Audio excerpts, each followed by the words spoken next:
Hello everybody and welcome back to some precious time in our beloved hobby. Today we delve deep into the Underhive and battle in a hep block on Necromunda. In the last video I crafted the terrain we will be fighting over today. If you haven't seen that video and are interested, you can check it out in the link on the top right corner. At this point I also want to thank you all for your amazing feedback and a warm welcome to all the new subscribers. If you happen to like this video and are interested to see more content of crafting, painting and playing, please consider to subscribe. And of course, I am very happy about every like and every comment. I am still looking for a fitting way to edit my battle reports, so if you have feedback regarding this, please share it in the comments.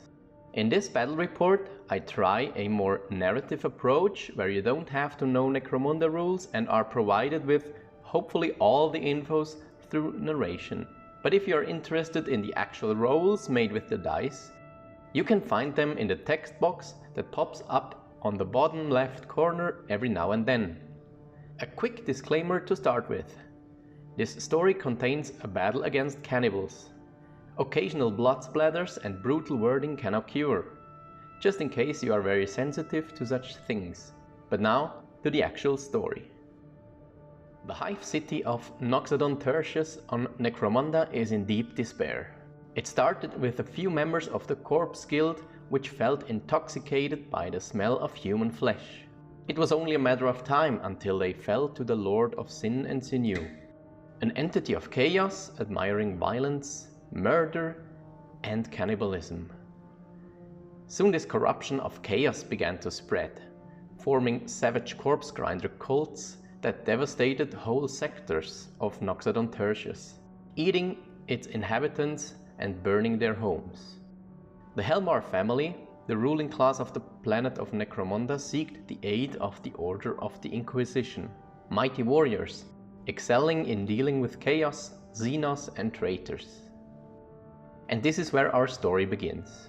An agent of the Inquisition, Inquisitor Hans, is accompanied by the Sector 4 Judgment Department of the Palanite Enforcers to cleanse Sector 4 of Hive Noxodon from the corruption of the corpse grinder cults. During a patrol, they find themselves in the settlement Last Hope, amidst the local people. All these poor souls that didn't have a lot to live for anyway, and now they have to fear even raging cannibals. And it was at that exact time when everybody could start to hear ruinous war cries in the tunnels leading to Last Hope. They're coming. In terms of rules, today we play the scenario Meat Harvest, found on page 62 in the Book of Ruin for Necromunda. It is slightly altered compared to the original scenario. The corpse grinder cult is going after the civilians of Last Hope, gaining victory points for slaughtering them. The Palanite Enforcers, on the other hand, are trying to lead the civilians to safety and gain victory points for every saved Underhiver.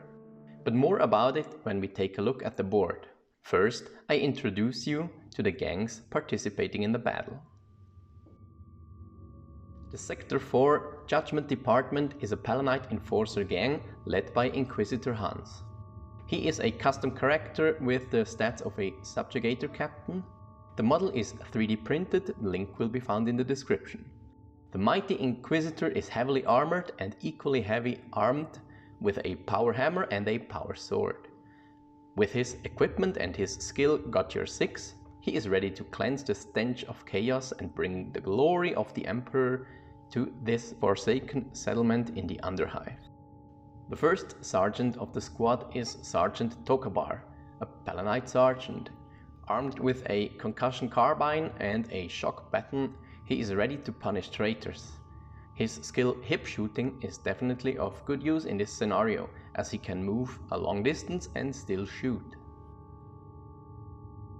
The second sergeant, a subjugator, is Sergeant Gallianus. He is more heavily armored than his brother in command, but less deadly equipped with weapons. His skill threat response might prove very useful against a foe that depends that heavy on charging into melee combat. Palanite patrolman Leroy is eager to deliver the Emperor's wrath with his Enforcer bolt gun. He is less heavily armored than his subjugator brothers, but has access to this deadly weapon of explosive bolt-firing action. Palanite patrolman Jenkins trusts in the good old Enforcer shotgun. Also not that heavily armored, at least compared to his brethren, his weapon proves to be very versatile because of the 2 firing modes it comes with. Subjugator patrolman Dread shares the loadout of his brother Gideon, heavily armored and guaranteed to bring destruction and disorder to the enemy ranks with his grenade launcher, especially useful in a very vertical environment. Subjugator patrolman Gideon is the patrolman of the very heavily armored kind. The layered flak armor with the armored undersuit is complemented by one of those large vigilance pattern assault shields, perfect for parrying axes and the like. With his grenade launcher, he promises himself to be a pain to all this chaos filth. Patrolman Matthias is the last subjugator in the squad. Also armored and equipped with an assault shield, he is one of the brave men that seeks hand-to-hand combat even with the deadliest foes. With his shock baton, he does not hesitate to charge even the wielder of the heaviest axe. The Sector 4 Judgment Department consists of 8 fighters worth 1,295 points, 1 leader, 2 champions and 5 gangers of both Palanite and Subjugators. They bring the gang tactics card Hard Stop into battle to counter the very heavy charges of the corpse grinder cultists. The Covenant of Blood is the very dreadful chaos gang that raids Last Hope. Enos Terror is the name of its leading butcher, armed with fearsome paired heavy chain cleavers that promise to cut every foe that it hits. His terrifying mask strikes fear into the heart of the enemy, which is only increased by his skill Avatar of Blood and his special rule First to the Fray, making him the single most deadly individual on the battlefield. The first cutter, Mokavion, wields the very handy-looking rotary flensing saw. Who wouldn't be scared while getting charged by a guy swinging his rotary saw while wearing a mask made from corpse remains? With his skill Frenzy, Mokavion is a fierce melee fighter. The second cutter and hence champion of the Covenant of Blood is Merrick. Armed with his paired butcher's chain cleaver, with his skill Bloodlust and his unnerving cutter's mask, he is definitely a champion of chaos, worshipping the Lord of Sin and Sinew and harvesting meat for his slaughterhouse. The first of the 5 skinners in the rank of the corpse grinders is Absalom Durmar. He is armed with a butcher's chain cleaver and a butcher's cleaver to shred enemies and victims alike with his berserk charge. With his gruesome skinner's mask, he is not a joy to look at. The second skinner is called Verobas and is armed with a butcher's cleaver and a heavy chain cleaver, also having access to berserk charge as all skinners do, and also looking mighty gruesome in his skinner's mask. Musa's Core is the third skinner, wielding 2 butcher's cleavers. Following his skinner brothers, he wears his skinner's mask with pride and with effect to the enemy he encounters. The fourth skinner is called Arkash. Following the lead of his cutter, he grabbed himself a rotary flensing saw and has quite a hand for it. The fact that he still has 2 hands proves that point enough. Also Thwart, the 5th skinner, falls in the line of swinging rotary saws by their cables. He is the last one of the battle-hardened backbone of the gang and ready to intimidate and kill all that stands between him and his food. At least the Covenant of Blood has some new recruits in their ranks. The Initiate Causticase still has to prove himself. He is not fully worthy of the glorious close combat and still relies on his stop guns. He is eager to prove his worth Since the special rule infiltration is not used in this scenario, since it would be very overpowered, Casticase gets a skill in return, Overwatch. Similarly new to the Corpse Grinders is Sworgen, the second initiate. He is dipping his toes into close combat with his boning sword, but didn't put away his stub gun just yet. He also gets a skill in return for the today banned infiltration skill, which is Escape Artist.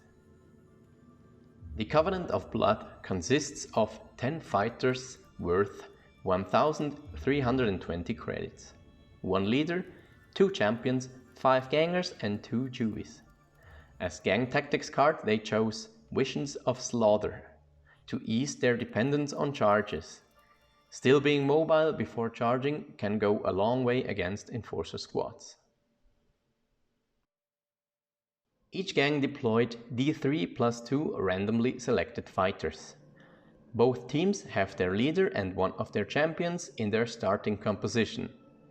Every end phase, one of their fighters is randomly selected to join the fight in their deployment zone, which is their respective edge of the map. The 12 Hive Dweller NPCs are scattered throughout the map.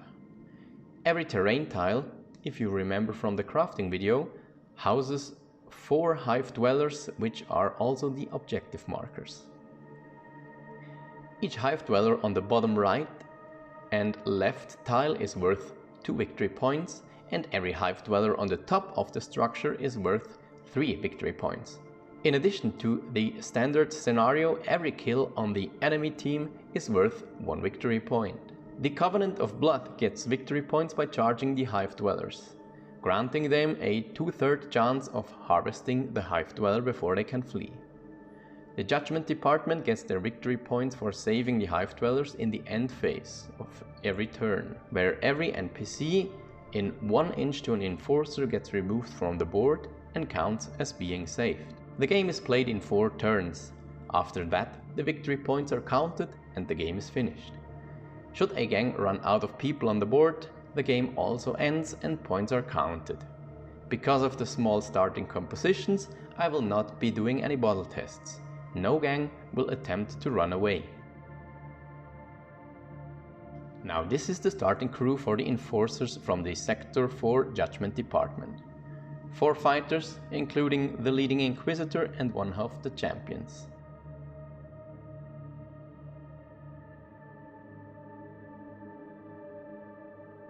On the opposite side of the map, the Corpse Grinders from the Covenant of Blood have deployed their forces. 5 fighters, of which 1 is the Butcher leader, 1 is a champion and 1 is an initiate. The battle starts with Corpse Grinders turning up out of nowhere, crouching out of manholes, emerging from pipes, jumping from catwalks and charging at the settlement of Last Hope. The Skinner Verobas is the first into the fray. His hungry eyes spot the nearest, warm and still walking meat around him and is drawn to its smell. What the cultist underestimated is that on the other end of the hap block there were no mere gangers standing. What they are facing are elites. Patrolman Dread is the first to respond to the immediate danger. He takes a step towards the first sign of chaos emerging and flings a grenade out of his grenade launcher at a precise point on the stairwell. The grenade throws Verobas from the stairwell and leaves him on the ground, seriously injured, only seconds after combat started. Absalom Durmar hears an exploding grenade and decides to not seek the nearest meat sack, but to look for a way to release his aggressions in combat with a matching foe. Watching his squad mate already taking a toll on the enemy, Sergeant Gallianus decides that time is precious. Despite his heavy armor, he conquers these shaky rope ladders to scale the building as quick as possible.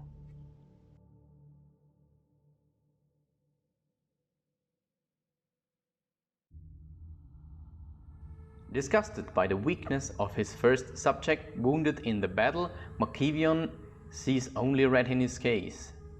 Blinded by rage and aggression, he follows the scent of fresh blood, anticipating his axes cutting off limbs and opening bellies.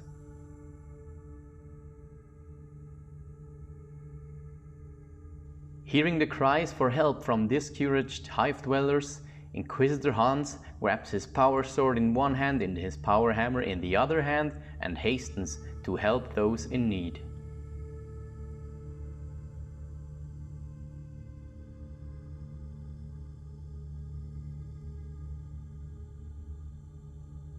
Enos Terror sights helpless victims as well as enemies skilled in combat.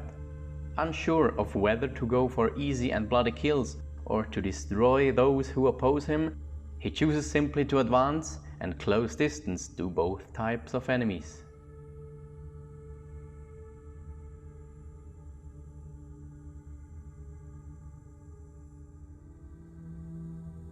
The enemy leader scales the ladder under the watchful eyes of Patrolman Leroy, who steps forward slyly and plans to maybe sneak a decisive shot at said leader. But right before he pulls the trigger, Enos Terror looks him straight into the eyes.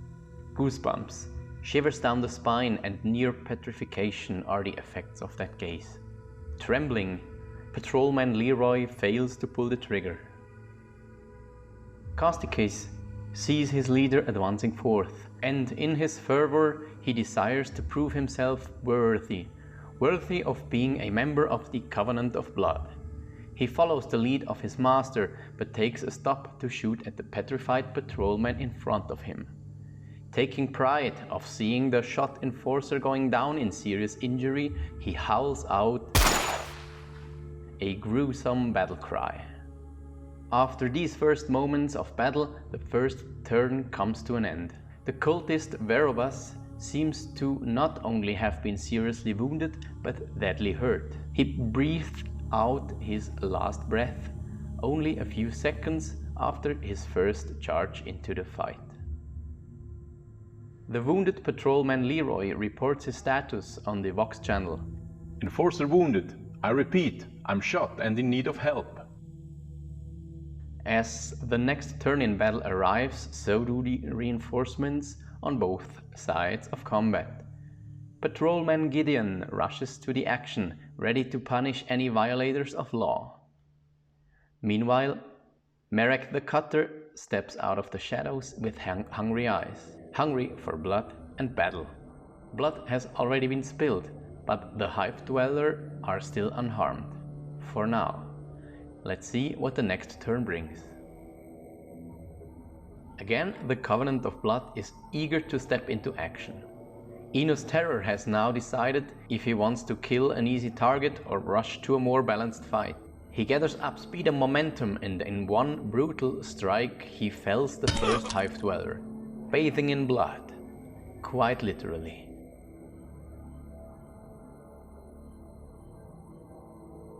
The newly arrived patrolman Gideon immediately reacts to the danger of the enemy initiate. He pulls up his grenade launcher, fires a frag grenade, but misses the opponent by far. The grenade lands way out of danger. A second charge, this time for the cutter Mokivion, sends another hive dweller into darkness. A mind-numbing howl of victory escapes Mokivion's masked face. Patrolman Dread feels confident after his first kill, so he advances further and launches another grenade up the stairwell. Another very well-aimed shot sends Mokivion right after his fallen brother in cold down the platform. Mokivion is clearly wounded, laying there on the floor, but it seems like he will shrug off this hit and come for revenge soon.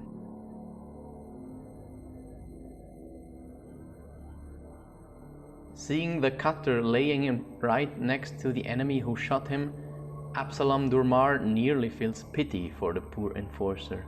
He knows that his leading warrior will be able to deal with this enforcer scum and rushes up the stairs, upwards to fresher meat to harvest.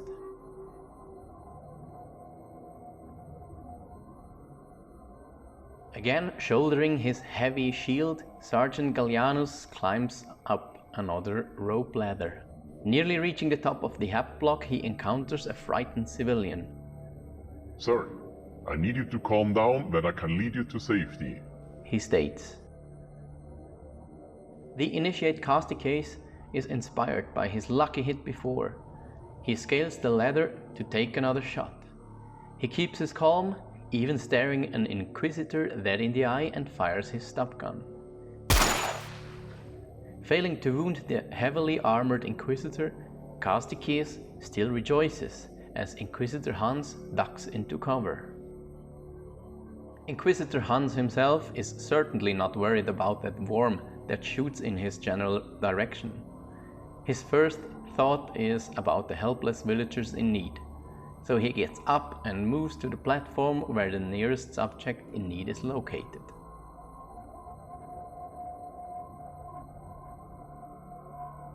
The newly arrived Merek takes in the stench of freshly spilled blood and enrages to sprint towards the action.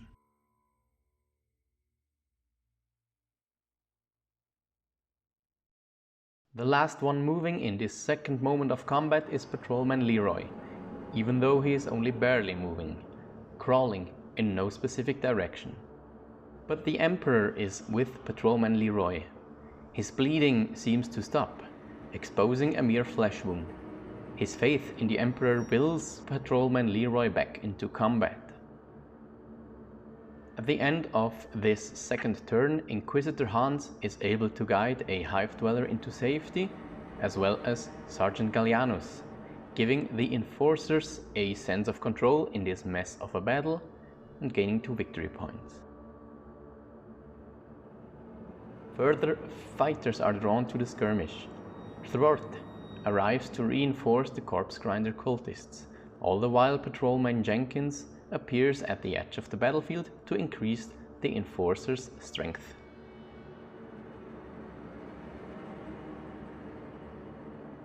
The heat of battle is about to turn even hotter, since Enos Terror growls orders and inspiration over the whole battlefield in his terrifying voice.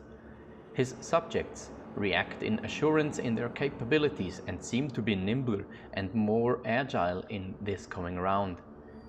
This time, the enforcers take the first actions though. Patrolman Dread has to make a choice. 3 targets around the bend, and yet he is in immediate danger himself. He decides for a tactical retreat, moving away from the enemy and raining grenades on them while at it. He fails to wound his target, but at least Thwart moves into cover, leaving him less options for later.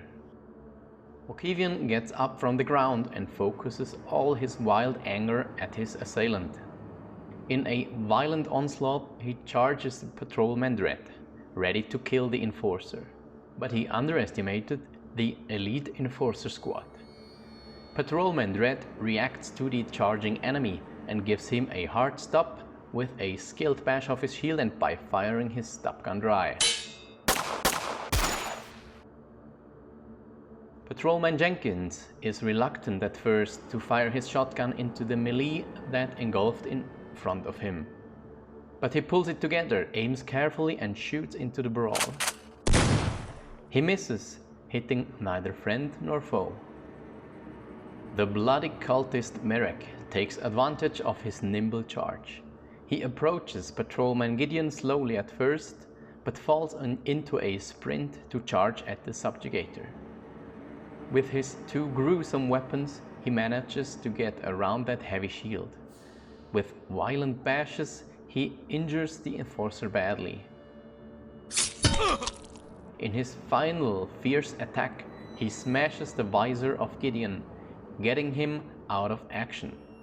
His bloodlust not yet stilled, he consolidates towards Patrolman Leroy.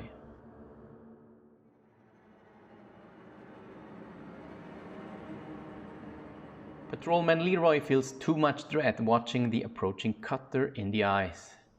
So, despite the immediate danger coming towards him, he gets up and fires not at the incoming enemy, but at the initiate Casticase. Casticase, however, is a very observant individual who overwatched the patrolman's actions very firmly. At the first move of Patrolman Leroy, Causticus draws his shotguns and fires at the Enforcer, leaving him ducking for cover and ending his activation. Enos' Terror licks his freshly drenched axe and is filled with the need for more blood spill. The Avatar of Blood advances up the stairwell before charging another Hive Dweller, cutting him down with ease.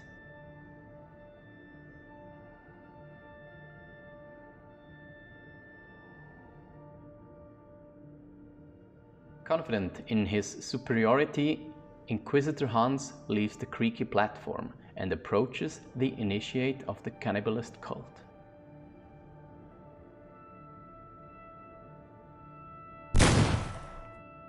In cold blood and with professional calm, he raises his stub gun and puts a bullet in Causticus' head.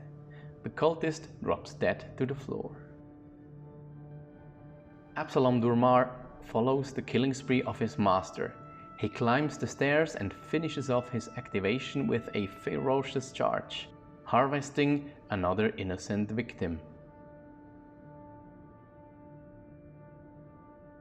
Torn between the urge to fight and the necessity to help, Sergeant Gallianus turns his back on Absalom Durmar and reaches the roof levels of the Hep block, eager to protect the weak from the forces of chaos.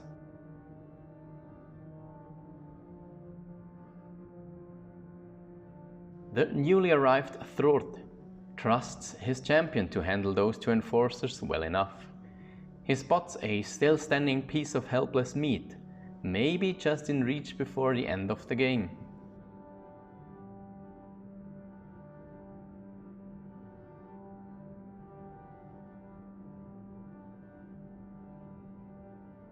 At the end of this turn, two more fighters show up to aid in the last turn of the game. On the Enforcer side, Patrolman Matthias strengthens the forces. For the Covenant of Blood, Musoskor arrives and is ready to slaughter.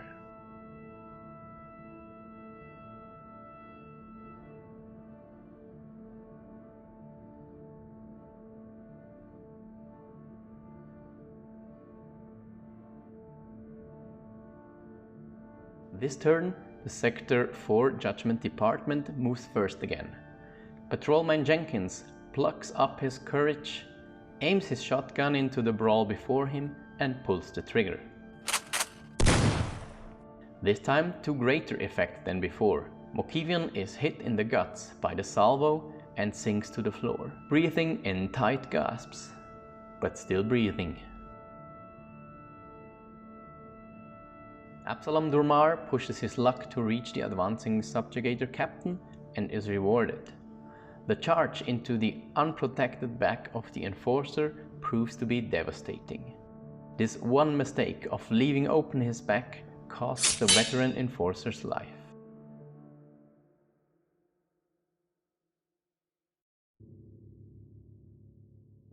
Patrolman Dredd continues his killing spree by delivering the death blow to Mokivion, all while shooting his grenade launcher at Thrort. He may have better acted one after the other in a more careful manner though, because the grenade lands somewhere way out of effective detonation range.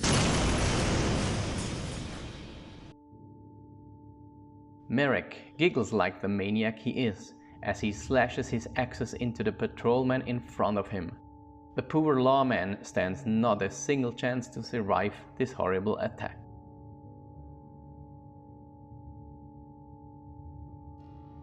Enraged by the loss of a trusty subordinate, Inquisitor Hans grabs his two power weapons. He leaps down from the platform and charges the killer Merrick.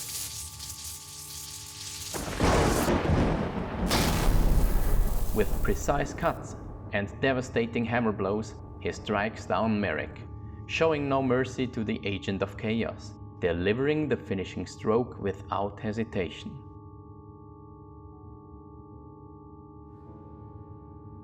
Another Corpse Grinder cultist is pushing his luck for the range of his charge and is rewarded. In a fierce onslaught, Enos' Terror erases yet another Hive Dweller from existence.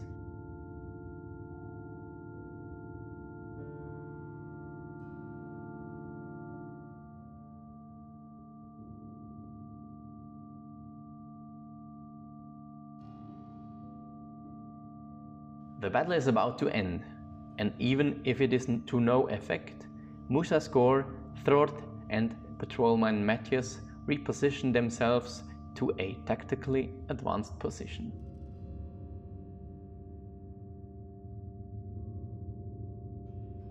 Inquisitor Hans is just pulling his sword out of Marek's corpse as deafening, guttural howls echo through the hap block of Last Hope. Every cultist in his field of vision reacts to that bellowed order. They grab the bodies of the slain victims, occasionally even grabbing an unfortunate hive dweller that is still alive. And as fast as the Covenant of Blood appeared, they vanished again, climbing up pipework, down to sewer drains, or simply fade away in the shadows. Inquisitor Hans gathers around the surviving enforcers to account for the hive dwellers.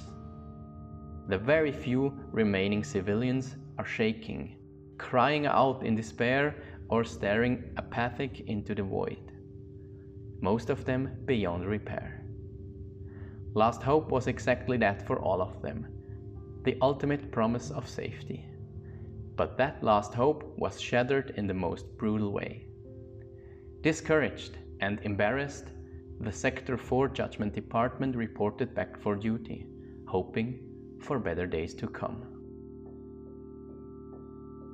So, the Covenant of Blood won today's battle by quite some victory points.